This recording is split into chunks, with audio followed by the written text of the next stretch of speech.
following sermon was delivered at the 10:30 worship service at the United Methodist Church of Kent. Please enjoy.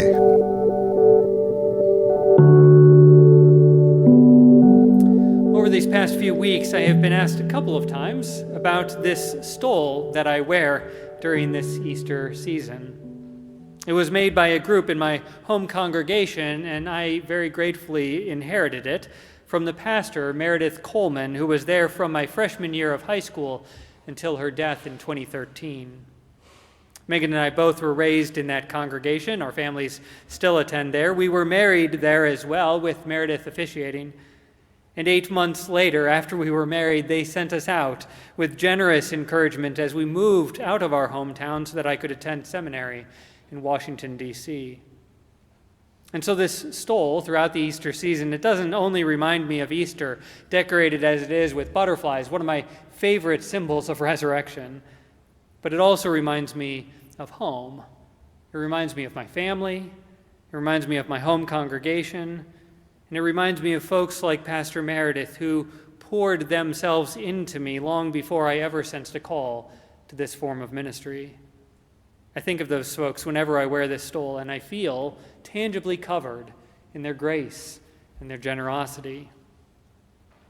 And now this morning, I wonder if some of that, although certainly more acutely, if some of that is what the group of widows might be experiencing in our story from Acts chapter 9.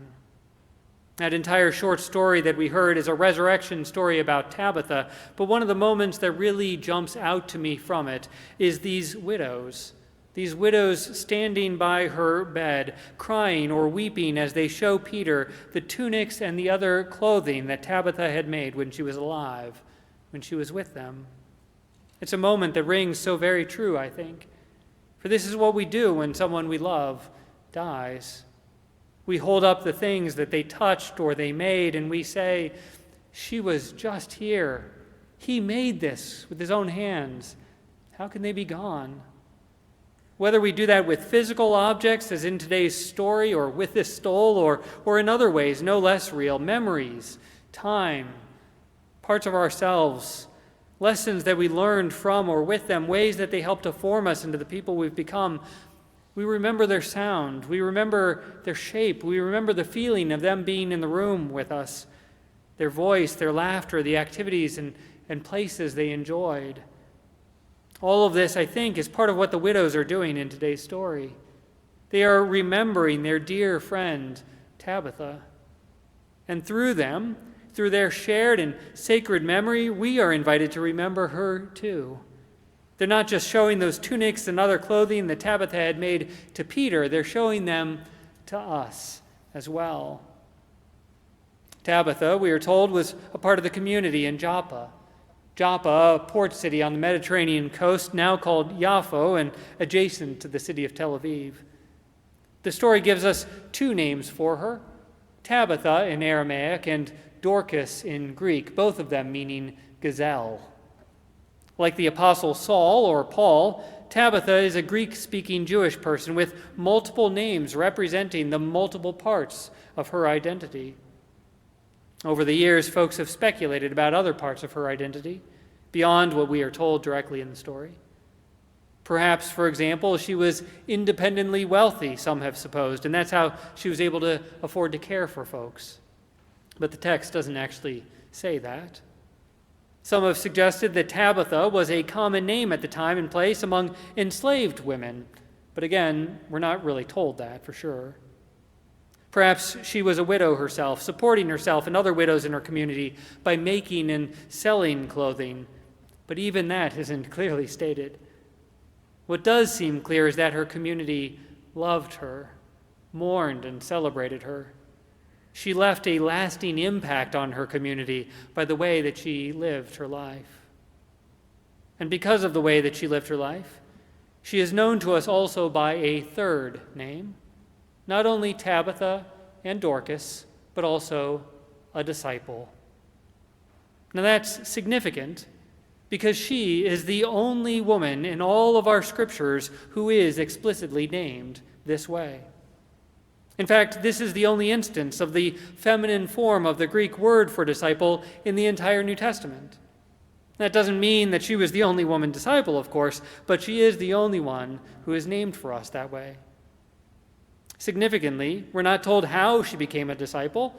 We're not told, for example, that Peter or Paul or some other leader in the early church converted her. No one gets credit for Tabitha being a disciple. She's simply presented to us fully formed. Tabitha has her own story, and much of it remains untold. But at least this much of it is told to us: how she lived as a disciple, at least some of the way that she made such a lasting impact on her community. To be a disciple, of course, is to imitate your teacher. And Tabitha imitated Christ by loving those whom Christ loves and serving those whom God serves.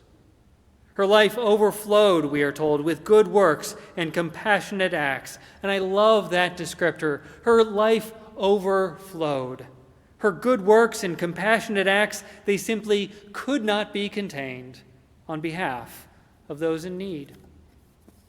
Presumably, those in need included at least some of the widows who gathered and mourned her death. Widows, we might recall, appear lots of times throughout our scriptures. Often they are presented with a sense of goodness and generosity that their broader community tends to ignore. Most commonly, we find widows impoverished or materially desperate in some way.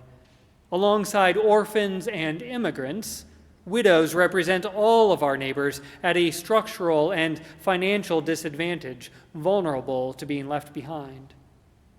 And so, throughout our scriptures, time and time again, we are told to care for such as these, to give special attention to widows alongside those immigrants and orphans and others whom we easily ignore, to go out of our way to care for them in whatever ways that we are able.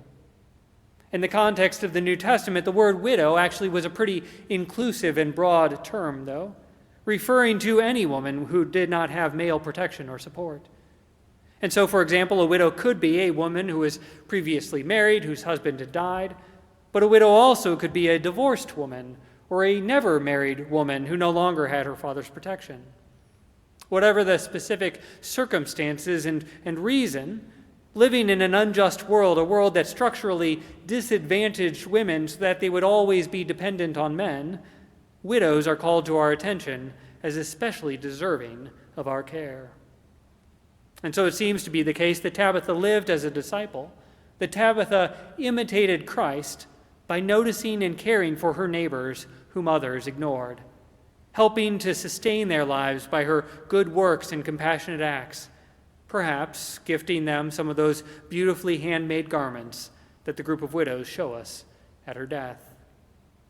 Now, through their memory, through the sacred mourning and grief of the community of widows at Joppa, we are reminded of Tabitha's life. And through Tabitha's life, we are given an example today for our Easter living.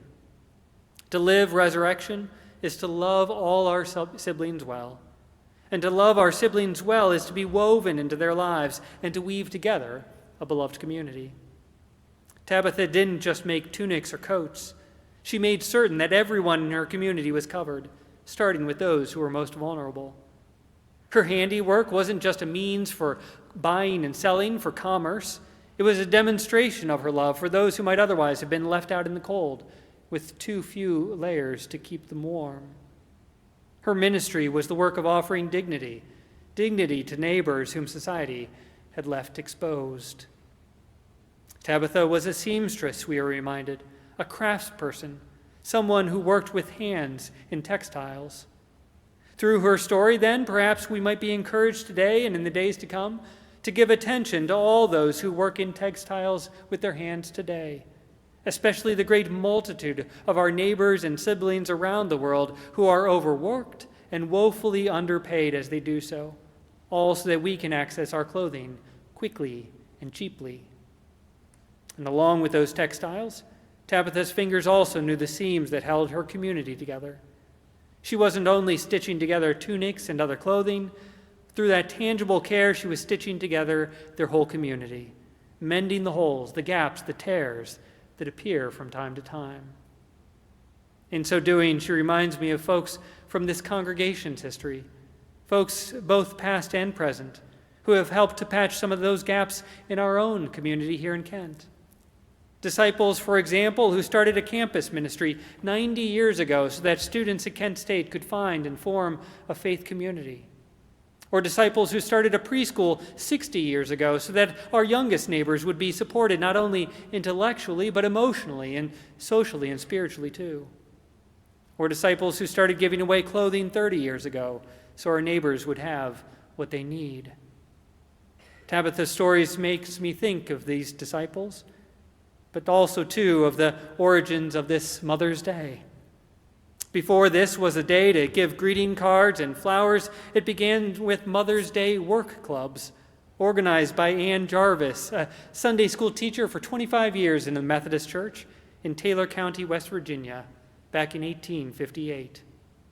Having experienced the deaths of at least 7 of her children to measles and typhoid and diphtheria, Jarvis gathered groups of women together to assist and to educate neighbors in their local communities to improve sanitation conditions and to reduce infant mortality.